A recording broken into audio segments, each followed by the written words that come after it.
Hello नमस्कार दोस्तों, आज की इस वीडियो में हम देखेंगे बाल विकास एवं शिक्षा शास्त्र के महत्वपूर्ण प्रश्न जो कि आपके एग्जाम्स के लिए काफ़ी इंपॉर्टेंट है। तो चलिए वीडियो को शुरू करते हैं। फर्स्ट क्वेश्चन दिया है, यदि एक छात्र व्याख्यान के दौरान पूछे गए प्रश्न का उत्तर देने में असमर्थ होता है तो आप क्या करेंगे?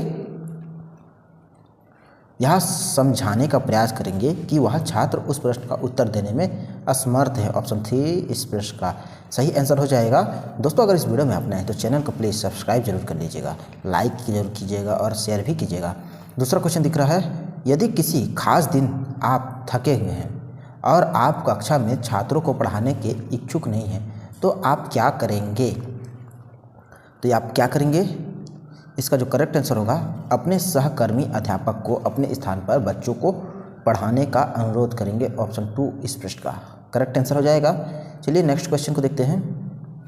तो नेक्स्ट क्वेश्चन में दिया है, यदि एक छात्र आपसे अभद्र व्यवहार करता है तो आप एक अध्यापक के रूप में आपकी प्रतिक्रिया क्या होगी? तो क्या होगी?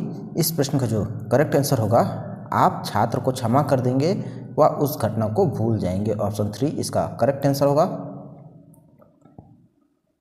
चौथा क्वेश्चन देखिए, एक छात्र अब आपकी उपस्थिति में एक अन्य अध्यापक की आलोचना करता है तो आप क्या करेंगे? तो 4 ऑप्शन है आपके पास।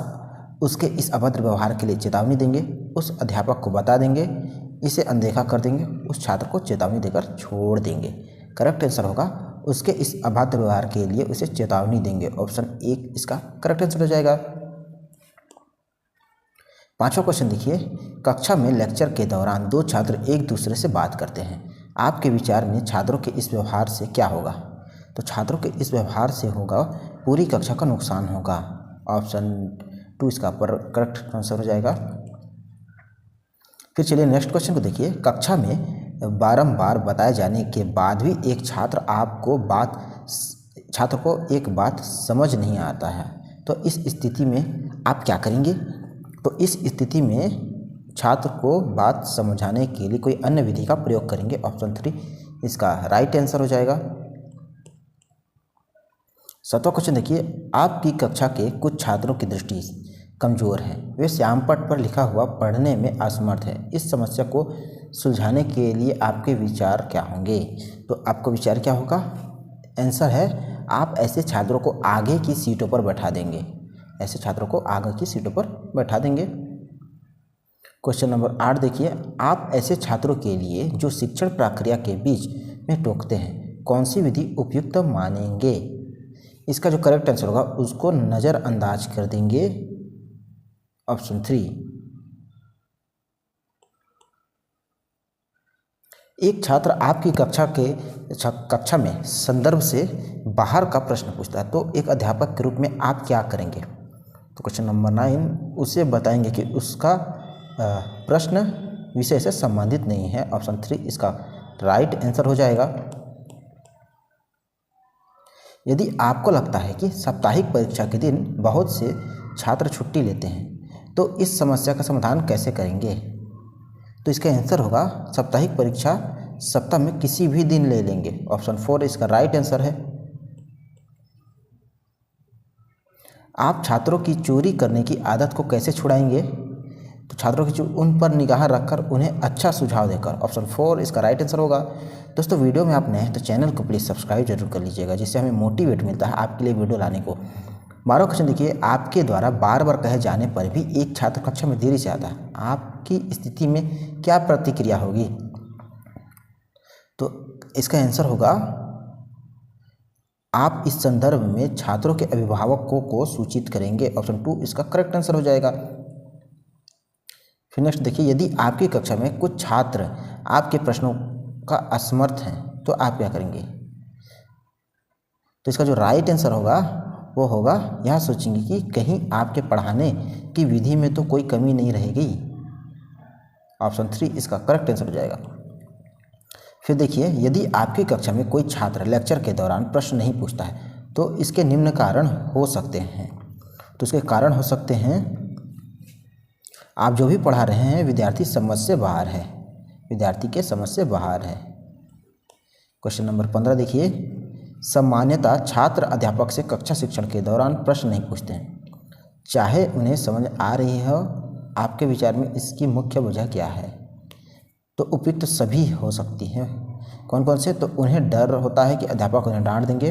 वे सोचते हैं कि यदि प्रश्न पूछते हैं तो उनकी गिनती कक्षा के मंदबुद्धि में होगी। उन्हें इस बात का ज्ञान नहीं होगा कि क्या प्रश्न पूछा जा रहा है। यदि आपकी जानकारी में एक छात्र विद्यालय में ही बीमार हो जाता है तो आप क्या करेंगे? तो उसके अभिभावकों को बुलाकर उनके खराब स्वास्थ्य की जानकारी देंगे व उसका इलाज कराने का सुझाव देंगे। ऑप्शन 4 इसका करेक्ट आंसर हो जाएगा। छात्रों में आत्म अनुशासन की भावना को जागृत करने के लिए आप क्या करेंगे? आंसर हो जाएगा उन्हें जिम्मेदारी देंगे। आत्म अनुशासन की भावना जागृत करने के लिए उन्हें जिम्मेदारी देंगे। 18 क्वेश्चन देखिए, एक अनुशासनहीन छात्र को सुधारने का तरीका है। तो कौन सा तरीका है? उसे कक्षा का मॉनिटर बनाकर। ऑप्शन 4 इसका राइट आंसर हो जाएगा। आपको किसी कक्षा का अध्यापक नियुक्त किया गया है। जब आप प्रथम दिन कक्षा में जाते हैं तो विद्यार्थी आपसे आपका परिचय देने का अनुरोध करते हैं। आपकी प्रतिक्रिया क्या होगी? इसका आंसर होगा आप संक्षिप्त में अपना परिचय देंगे और फिर छात्रों से भी उनका परिचय लेंगे। ऑप्शन 3 इसका राइट आंसर हो जाएगा। आपका उन छात्रों के प्रति क्या रुख होगा जो पढ़ाई में कमज़ोर हैं? तो जो पढ़ाई में कमज़ोर है स्वतंत्र रहेंगे ताकि वे बिना डरे अपनी समस्याओं का समाधान करें, फिर चलिए नेक्स्ट क्वेश्चन, निम्न में से कौन सी शिक्षण सर्वोत्तम है? तो सर्वोत्तम विधि कौन सी शिक्षण विधि है? इसका आंसर होगा परियोजना विधि। परियोजना बनाकर शिक्षण विधि सर्वोत्तम विधि है। विभिन्न विधियों का शिक्षण में प्रयोग लाभकारी होता है, क्यों? तो क्यों होता लाभकारी? इसका आंसर होगा उपरोक्त सभी। तो चलिए देख लेते कौन कौन सा। शिक्षण को आसानी से समझने के लिए, शिक्षण को अधिक रुचिकर बनाने के लिए, छात्रों का ध्यान आकर्षित कर लेने। ऑप्शन डी इसका करेक्ट आंसर हो जाएगा। फिर चलिए अगला क्वेश्चन को देखते हैं, कक्षा में एक नया विषय पढ़ाने के लिए आप कौन सी विधि अपनाना चाहेंगे? तो कक्षा में नया विषय पढ़ाने के लिए कौन सी विधि अपनाएंगे? आप पहले छात्रों से उस विषय पर उनके पूर्व ज्ञान संबंधी चर्चा करेंगे और उसके बाद उन्हें उस विषय पर नई जानकारी आंकड़े प्रदान करेंगे। ऑप्शन 3 इसका करेक्ट आंसर हो जाएगा। चलिए अगले क्वेश्चन को देखते हैं। तो एक छात्र गणित में अत्यंत कमज़ोर है, उसकी सहायता करने के लिए आप क्या करेंगे? तो देखिए इसका जो राइट आंसर होगा वो होगा उस छात्र से बात करके पता लगाएंगे गणित में उसकी क्या समस्या है, तत्पश्चात उसका निवारण करेंगे। ऑप्शन 3 इसका राइट आंसर होगा। फिर क्वेश्चन नंबर 25 देखिए, छोटी कक्षाओं में छात्रों को साधारणतः ऊंची आवाज़ में पढ़ाया जाता है, आपकी राय इसमें क्या लाभ होगा? तो उपरोक्त सभी लाभ होगा। कौन कौन सा लाभ होगा? तो ऊंची आवाज़ में पढ़ाया गया पाठ छात्रों को आसानी से याद हो जाता है, छात्रों का उच्चारण सुधरता है, छात्रों को जोर जोर से बोलने के प्रति हिचकिचाहट से दूर होती है। तो ऑप्शन डी इसका राइट आंसर हो जाएगा। जीन पियाजे कहाँ के निवासी थे? तो जीन पियाजे कहाँ के निवासी थे? काफ़ी इंपॉर्टेंट क्वेश्चन है। स्विट्जरलैंड बुद्धि का प्रकार नहीं है, तो स्विट्जरलैंड के निवासी थे। जीन पियाजे जो है स्विट्जरलैंड के निवासी थे। बुद्धि का प्रकार नहीं है, तो बुद्धि का क्या प्रकार नहीं है? तो बुद्धि का प्रकार नहीं है मानसिक बुद्धि।